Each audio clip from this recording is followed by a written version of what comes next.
Creed en sus profetas. Viernes 9 de mayo 2025. Génesis 23. Sara es sepultada en Macpela. La vida de Sara fue de 127 años.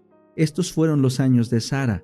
Sara murió en Kiriat Arba, es decir, Hebrón, en la tierra de Canaán, y Abraham vino a hacer duelo por Sara y llorarla. Abraham se levantó de delante de su difunta y se fue para hablar con los hijos de Het, y les dijo: Yo soy forastero y advenedizo entre ustedes. Permítanme tener entre ustedes una propiedad para sepultarla, y que sepulte allí a mi difunta. Los hijos de Het respondieron a Abraham diciéndole: Escúchanos, Señor nuestro. Tú eres un príncipe de Dios entre nosotros. Sepulta a tu difunta en el mejor de nuestros sepulcros. Ninguno de nosotros te negará su sepulcro para que sepultes a tu difunta. Pero Abraham se levantó e inclinándose ante el pueblo de aquella tierra, los hijos de Het, habló con ellos diciendo: Si tienen a bien que yo sepulte allí, escúchenme e intercedan por mí ante Efrón, hijo de Zohar, para que me dé la cueva de Macpela, que está en el extremo de su campo, que por su justo precio me la dé como propiedad para sepultura en medio de ustedes. Efrón estaba sentado entre los hijos de Het, y Efrón el heteo respondió a Abraham en presencia de los hijos de Het y de todos cuantos entraban por las puertas de la ciudad, diciendo: No, señor mío, escúchame. Yo te doy el campo y te doy la cueva que hay en él. En presencia de los hijos de mi pueblo te lo doy, sepulta a tu difunta. Pero Abraham se inclinó ante el pueblo de la tierra y respondió a Efrón en presencia del pueblo de la tierra, diciendo: Más bien, te ruego que me escuches. Yo te daré dinero por el campo. Tómamelo, y yo sepultaré allí a mi difunta. Efrón respondió a Abraham diciéndole: Señor mío, escúchame. La tierra vale 4,5 kilos de plata. ¿Qué es esto entre tú y yo? Sepulta pues a tu difunta.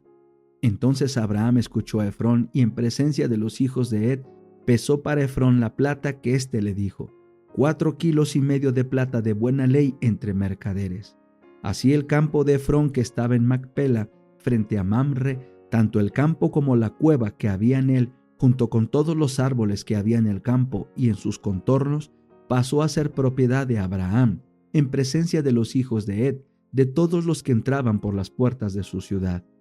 Después de esto, Abraham sepultó a Sara su mujer en la cueva del campo en Macpela, frente a Mamre, es decir, Hebrón, en la tierra de Canaán. Así Abraham adquirió de los hijos de Het el campo y la cueva que había en él, como una propiedad para sepultarla. Patriarcas y Profetas, capítulo 4. El plan de redención. No solo el ser humano, sino también la tierra había caído por el pecado bajo el dominio del maligno y había de ser restaurada mediante el plan de la redención. Al ser creado, Adán recibió el señorío de la tierra, pero al ceder a la tentación cayó bajo el poder de Satanás, y el que es vencido por alguno es hecho esclavo del que lo venció. Segunda de Pedro 2:19.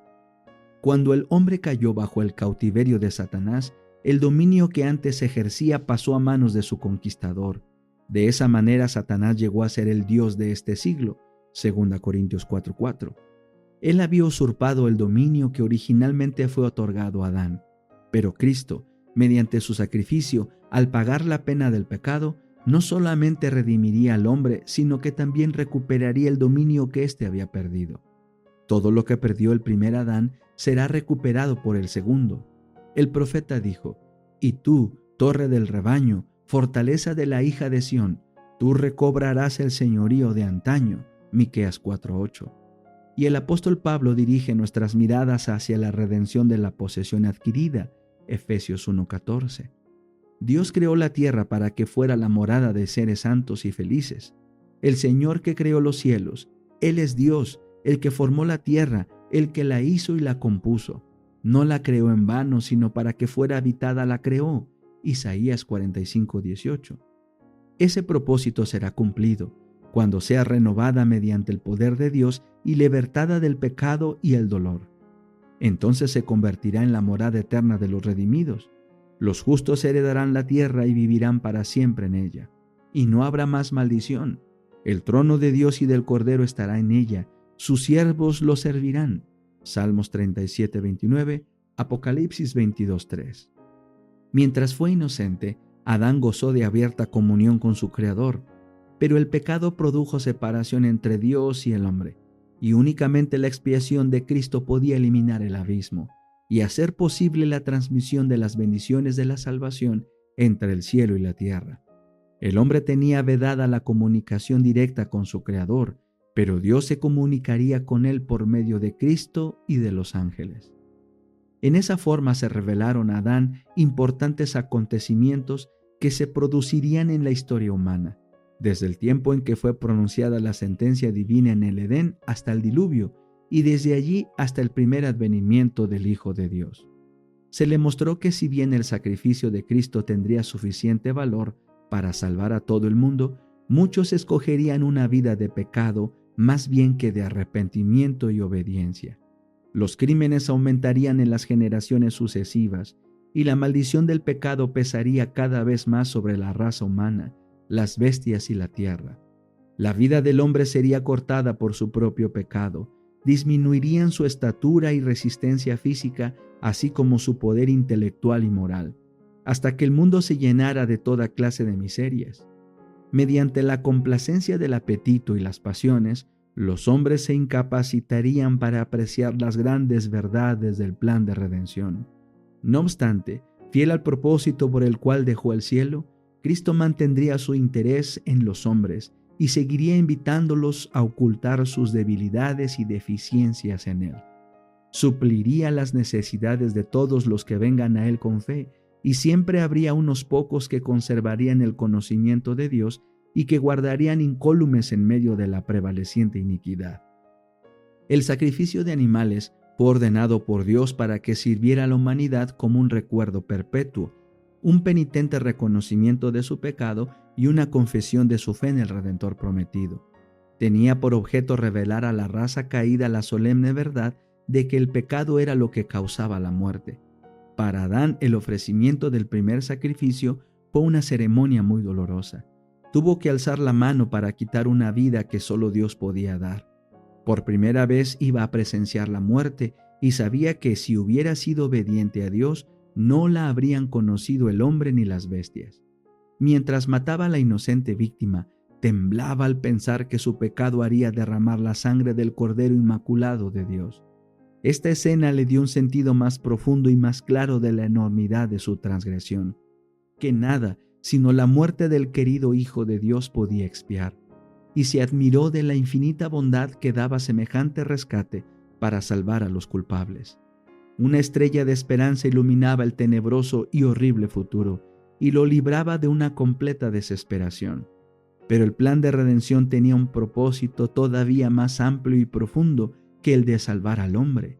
Cristo no vino a la tierra únicamente por este motivo.